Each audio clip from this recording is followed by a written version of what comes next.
Before the historic day of April 30th, 1975, the Independence Palace was the place that witnessed foreign military intervention, causing a devastating war in Vietnam.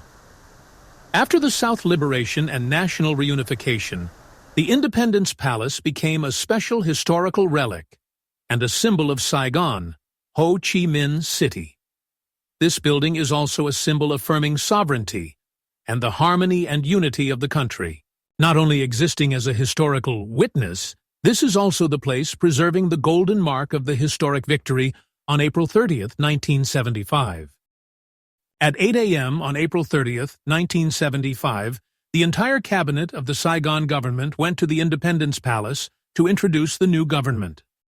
At 9:30 a.m. on April 30th, 1975, Duong Van Minh announced his decision to unilaterally cease fire and hand over power to the Provisional Revolutionary Government of the Republic of South Vietnam. At 11:30 a.m. on April 30th, 1975, the moment signaled the historic Ho Chi Minh Campaign's complete victory. The Independence Palace is the witness of our victory over the world's most formidable enemy, the American Empire. That is a great victory that our people have achieved following Uncle Ho's teaching. The Independence Palace, originally named Norodom Palace, was built in 1868.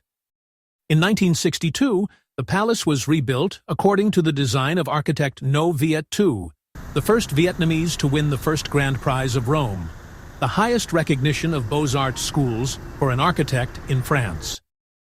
According to architect Ngo Viet Nam Cern, son of architect Ngo Viet Thu, his father cleverly sent a message about Vietnam's sovereignty in the overall design of the facade of the palace.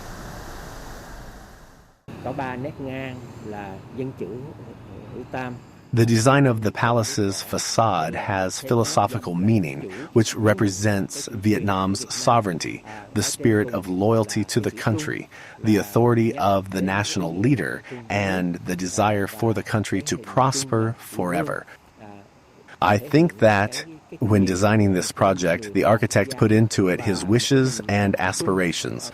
Namely, the project must represent the sovereignty of the nation and the solidarity of the entire people in developing an independent and powerful Vietnam.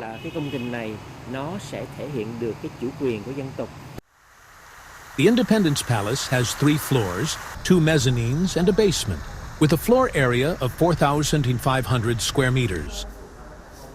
The main facade of the palace, northeast, is Nam Ki Khoi Near Street, while the back facade, southwest, is Huyen Trun Kong Chua Street. Như chúng ta thấy rằng là cái con đường đâm vào dinh thường là theo phong thủy là xấu, nhưng mà As we can see, there's a road that goes straight into the palace.